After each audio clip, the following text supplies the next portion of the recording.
I put white daisies in a vase. The vase is on my kitchen table. I place each flower one by one. I do this every Sunday. My life is simple and neat.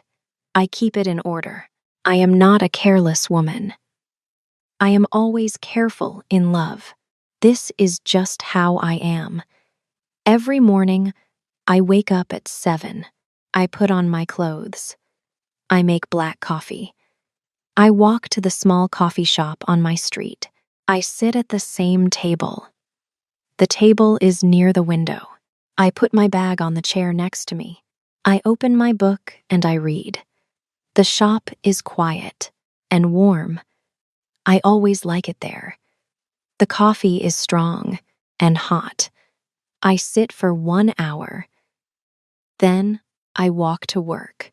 My job is good and stable. I work at a small office in the city. I go in at 9.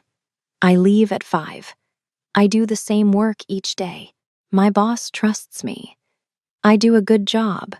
My desk is always neat and clean. I know where everything is.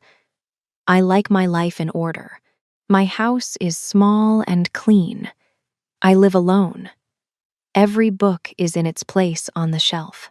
Every room is neat. I clean my house on Sundays. I shop at the market every Saturday morning. I cook simple food. I eat alone at my table. My days are all the same. My life has a clear pattern. I feel safe in this pattern. I do not want to change it. Every Friday night, I go to Jessica's home. Jessica is my best friend. She is loud and very funny. We eat pizza on her sofa. We drink cheap red wine. We watch old movies on her small TV. We laugh and we talk all night. Those Friday nights are very good for me. I always look forward to them. Jessica likes to tease me. One Friday night, she puts down her glass. She looks at me for a long time. Then she laughs. She says, "Emily, you live like an old woman. You go to the same coffee shop every day.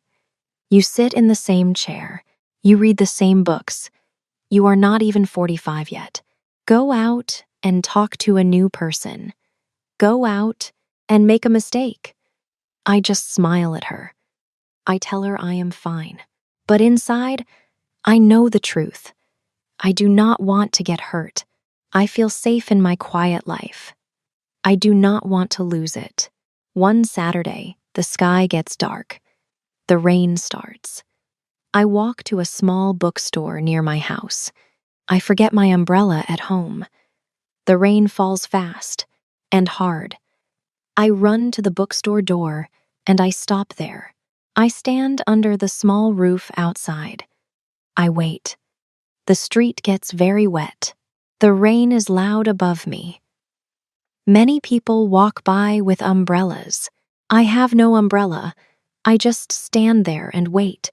Then a man steps up next to me. He is tall. He has a black umbrella. He opens it and holds it above us both. He looks at me, but he says nothing strange. He does not try to be funny or clever. He just smiles at me. Then he moves to the wet side of the path. He gives me the dry side to walk on. I stop and I look at him.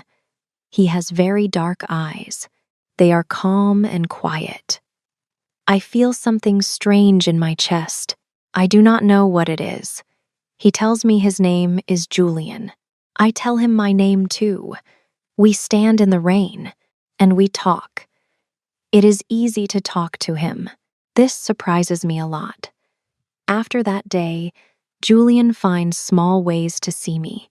One morning, I open my front door. There is breakfast on the step outside, a cup of coffee, and a small bag with bread inside. I look around, but Julian is already gone. I smile, and I pick it up. I sit on my step, and I eat the bread. The bread is still warm. It tastes very good. Julian also sends me texts. He always sends them at the right time. At night, my day is done, and I am tired. Then my phone lights up. The message is always from Julian. His messages are always short, but they feel good to read. I always text him back. We talk for a long time. Night after night, I wait for his text. I do not plan this, but I do not stop it. My old pattern starts to change. My quiet life is not so quiet now. Something is very different now, but I do not feel scared. I want this to happen. Julian is in my life now, and I let him in. Julian and I spend more and more time together. He comes to my house every day. We eat dinner at my table. We walk in the park near my street. We talk for many hours. I am happy. I feel something I did not feel before. Julian makes me smile every morning. He makes my house feel full and warm. 2 months later, Julian moves into my house. He puts his clothes in my closet. He puts his books on my shelf. He puts his shoes by my front door. My small house now has 2 people in it. My quiet life is very different now. But I do not mind. I like it. I like coming home to him. I like to hear his voice in my house. The first months are very good. Julian cooks for me on Sundays. He buys flowers at the market. He leaves small notes on the table. I read each note, and I smile. I think, this is it. This is love. This is what I was always scared to try. I am glad I let him in. I feel safe with Julian. I feel happy. But then one day, everything starts to change. One morning, I do the laundry. I check all the pockets first. I always do this before I wash the clothes. I put my hand in the pocket of Julian's jacket. I feel a small piece of paper. I pull it out. It is a receipt. I look at it. It is from a shop that sells necklaces and rings. The date on the receipt is 1 month ago. The item is a diamond necklace. It costs a lot of money. I read the receipt 2 times. I do not understand. Julian never gives me a necklace. I do not have a necklace from him. I hold the receipt in my hand. My heart beats fast. I feel scared. But I do not want to think bad things. I tell myself, maybe this is a surprise. Maybe it is for my birthday next week. I fold the receipt and I put it in my pocket. I wait for Julian to come home. That evening, Julian sits on the sofa. He looks at his phone. I walk in and I sit next to him. I speak in a very quiet voice. I say, Julian, I found this in your jacket. I put the receipt on the table. Julian looks at it. He does not speak for a long time. Then he puts down his phone. He takes the receipt off the table. He lets out a long, slow breath. He does not look at me. His voice is cold. He says, that was for your birthday. It was a surprise. But you always do this, Emily. You always look for problems. Why do you ruin everything with your sick worries? I feel bad. I cannot breathe. I do not speak. Julian gets up from the sofa and walks away. I sit alone at the table. My eyes fill with water. I cry. I say sorry to him. I say sorry many times. Julian goes to bed. He does not say another word to me that night. I wait for my birthday. I think, the necklace will come. He will give it to me on my birthday. My birthday arrives. Julian takes me to a restaurant for dinner. The food is good. He smiles at me all night. But at the end of the night, there is no necklace. He gives me no gift at all. I wait all day. But nothing comes. I do not say a word. I just go to bed. My eyes are open in the dark for a long time. A few days later, I finish work early. My boss lets me go home at 2. I walk home and I turn into my street. I see Julian's car in my driveway. I think this is strange. Julian always says he works until 6. I walk up to the car. I want to knock on the window, but I stop. I look through the glass. Julian is inside. He sits in the front seat. His head is on the wheel. His body shakes. He cries. He cries very hard. I never see him cry before. He looks small. He looks lost and alone. He looks like a scared child. I stand outside the car. I do not move. I do not know what to do. I knock softly on the glass. Julian's body goes stiff. He lifts his head. He wipes his face fast. When he opens the car door, his eyes are dry. His face is calm. His voice is flat and normal. He says, "I am just tired." He walks past me and goes inside. He does not say another word about it. I try to ask him later. He tells me to stop. He goes to bed early. The door is closed. I sit alone in the kitchen. I think about what I see in that car. Julian always looks strong and sure. He never shows me pain. But in that car, for just a few seconds, he is just a sad man. He cries like he is in real pain. I cannot stop thinking about it. Something inside me breaks open. I want to help him. I want to make his pain go away. I want to fix him. I know this is not smart, but I cannot stop it. I do not want to leave him. I want to stay and help him. That one small moment in the car changes everything for me. He is now my weakness, and I know it. Julian says his day is hard. He says his work meetings are long. He eats dinner, and he does not talk. He does not look at me much. After dinner, he sits on the sofa. He closes his eyes. I clean the table, and I wash the plates. I am quiet. I do not want to make his night worse. At 10 o'clock, Julian goes to bed. He falls asleep fast. I hear his slow, steady breathing. I sit on my side of the bed.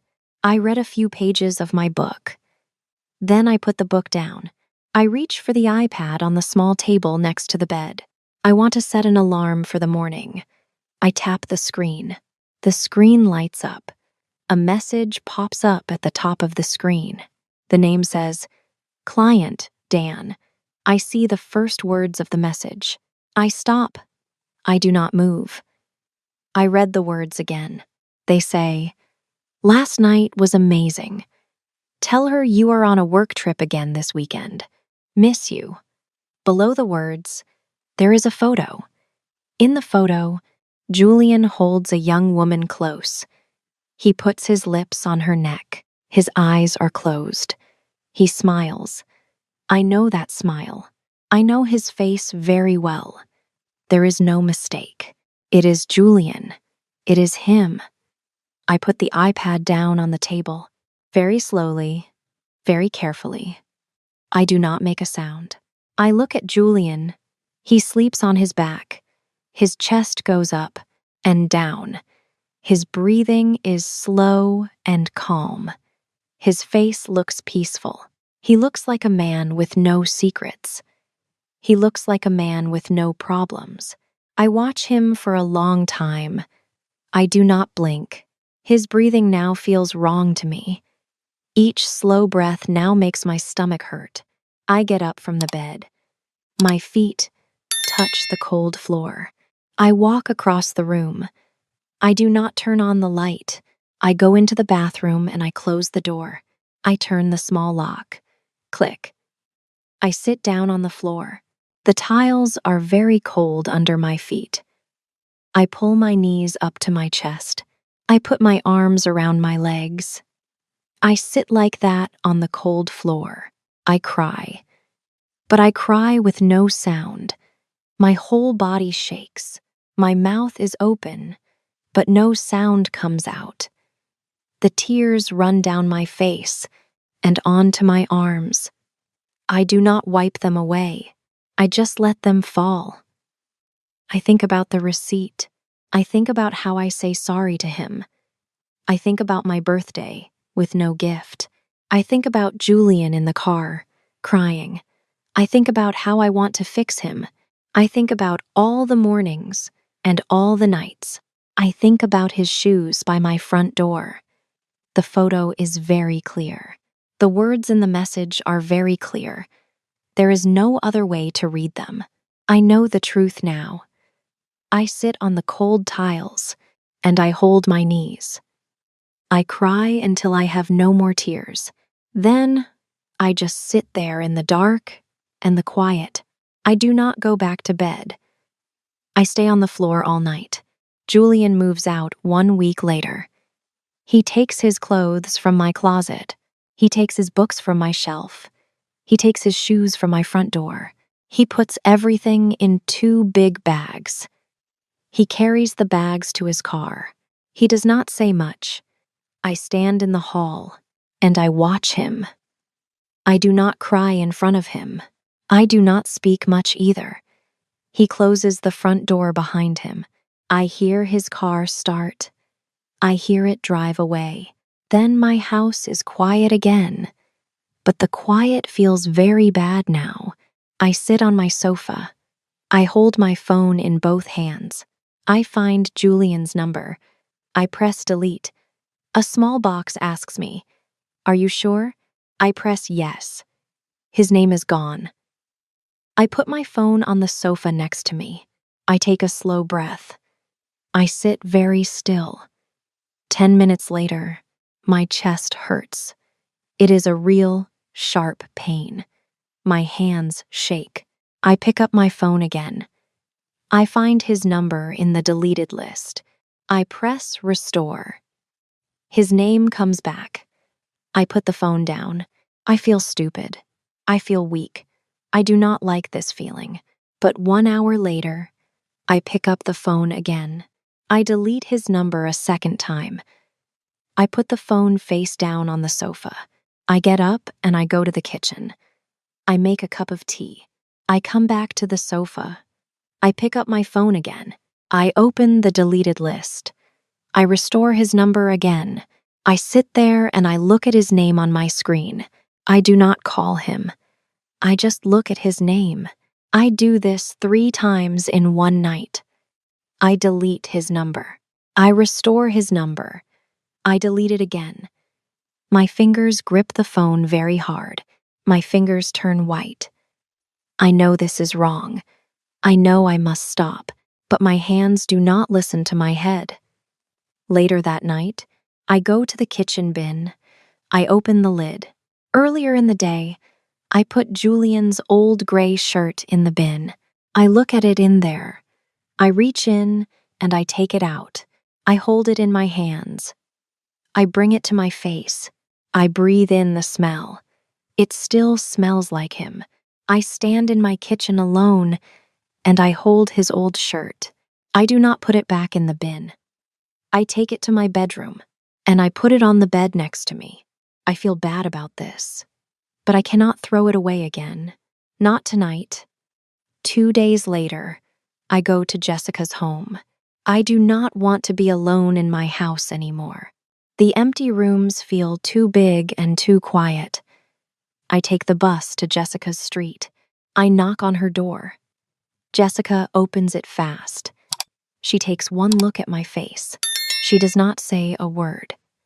She just opens the door wide and lets me in. Jessica's kitchen smells warm and good. She stirs soup at the stove. On the rug, a small girl plays with colored blocks. This is Lily. She is 5 years old. She has big, round eyes and short, dark hair. I sit on the sofa. I try to breathe slowly. I watch Lily's small hands pick up each block. Red, blue, yellow. I feel a little calmer. Then Lily looks up at me. She smiles, a big smile. She says, "Auntie Emily, where is Uncle Julian? He said he wants to build a train with me. Is he here today?" The room goes very still. Jessica stops stirring. I open my mouth. I want to say something simple and calm, but my throat closes. No words come out. I look at Lily's small face. She does not know what her words do to me. Tears come fast. My shoulders shake. I cannot hold it in. One small question from a 5-year-old girl, and I am completely gone. Jessica takes Lily gently by the hand. She says, "Come on, sweetheart, let us go find your crayons." She takes Lily away.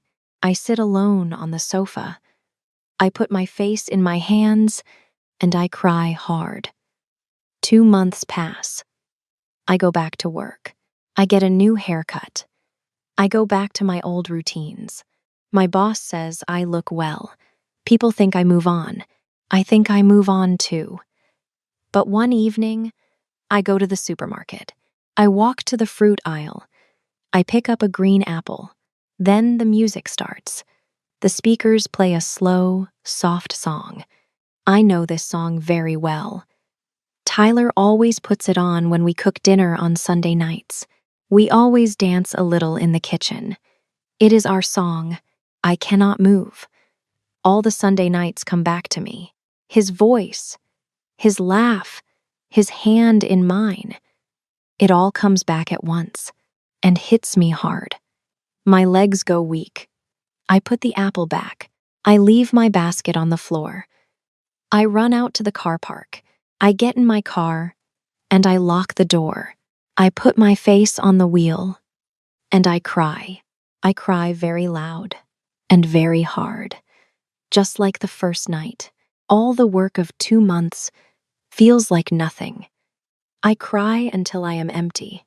Then I drive home and I go straight to bed. The next morning, I wake up early. My eyes are swollen and heavy. I sit on my bed and I look at the wall. I feel very tired, but also very clear. I think, last night I cry, but this morning I am still here. Crying does not mean I fail. It just means I am still sad sometimes. Pain does not go away in a straight line. It goes up and it goes down, but it does go forward. Last night I cry hard, but this morning I sit up. That is enough. I get up. I go to my closet. I take out Julian's old gray shirt. It is just a shirt now, just a piece of old cloth. I carry it outside to my yard. The morning air is cool. The grass is wet under my feet. I put the shirt on the stone step. I get a box of matches. I put a match to the shirt. It catches fire slowly. Then it burns faster. Small orange flames. I stand back and I watch. The gray cloth turns to ash. The smoke goes up into the cool morning air. I watch until nothing is left. I feel sad and I feel free. I know I make a mistake. I know he hurts me very badly, but I also know that I try. I open my heart. I let someone in. That is a brave thing. I get hurt, but I am still here. And that is completely okay. I go back inside. I make black coffee. I sit at my table, and I drink it slowly. I look at the white daisies in their vase. I feel something warm in my chest. Not full happiness yet, but something close to it. Something real and mine. Autumn comes. The trees turn yellow and red. The air is cool and dry. Every morning, I water my white daisies on my front porch. They are healthy and bright. My life is quiet again, but this quiet feels good now. One morning, I stand on my porch with my watering can. The sun is low and soft. I feel calm inside. Then I hear a car stop on my street. I hear footsteps on my path. I look up. It is Julian. He walks up slowly. He looks tired and older. He stops a few steps away from me. He smiles his old warm smile. He reaches out his hand. His voice is soft. He says, "Emily, I miss you. I make so many mistakes. Can we just talk?" I look right into his eyes. I wait for the old feeling. I wait for my chest to hurt. I wait for my legs to go weak. But nothing comes. His eyes are just eyes. His voice is just a voice. He has no power over me now. I feel no anger and no sadness. I just feel still and clear. I let my hand drop to my side. My voice is flat and calm. I say, "Goodbye, Julian." I turn around and I walk to my front door. Julian calls my name. He says, "Emily, wait, please." But his voice does not reach me anymore. It is just noise in the morning air. I open my door. I step inside. I pull the door shut. The lock clicks. One clean, clear sound. Click. I hear Julian call my name one more time. Then I hear his footsteps go back down the path. I hear his car start. I hear him drive away. I walk to my kitchen. I pour black coffee into my favorite cup. I hold it in both hands. I walk to the window. Outside, my white daisies move in the morning wind. Slow and easy. I smile. There is just me and my coffee, and my daisies, and the quiet morning sun. I feel nothing but calm. My name is Emily. I live alone in my small, clean house. I drink black coffee every morning. I read my books. I water my white daisies. I love this life. I try to give it away once, but it waits for me, and I come back to it. I am safe. I am whole. I am free.